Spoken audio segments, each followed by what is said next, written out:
Hello, જય શ્રી કૃષ્ણ.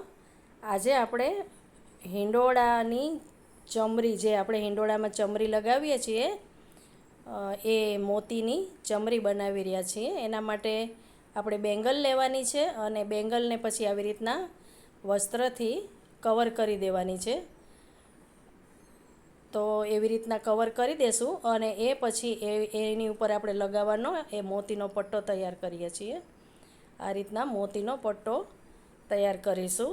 3 મોતીનું જે ભરત કહેવાય છે એ રીતનું 3 મોતી લેતા જવાનું છે. અને આ જે વચ્ચે બુટ્ટી સફેદ અને બ્રાઉન બુટ્ટી છે, આ એની ડિઝાઇન બની રહી છે. તો આવી રીતના આપણે એ ચમરીનો પટ્ટો તૈયાર કરીએ છીએ.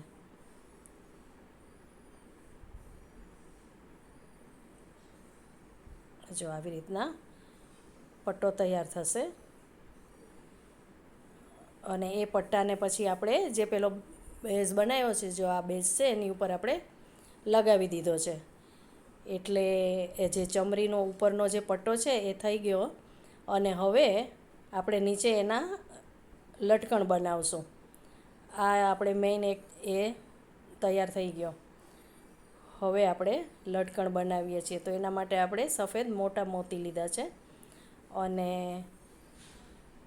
એના પછી આપણે લટકણ બનાવી રહ્યા છીએ.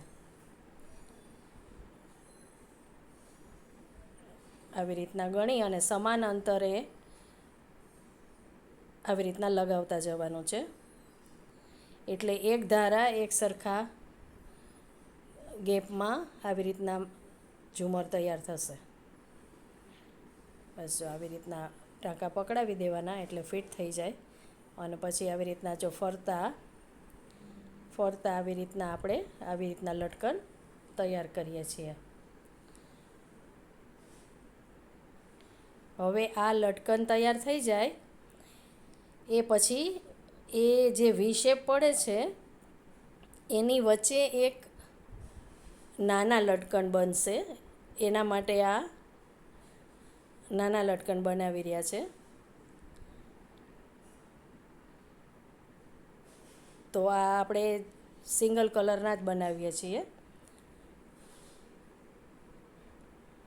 આવી રીતના આપણે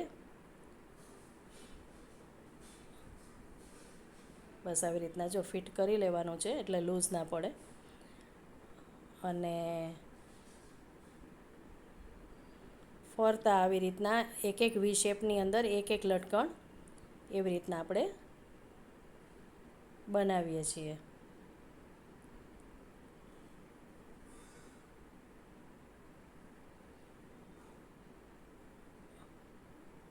જો આવી રીતના લટકણ તૈયાર થઈ ગયા છે. તો ઝુમર જો કેટલું સરસ સુંદર ઝુમર તૈયાર થયું છે.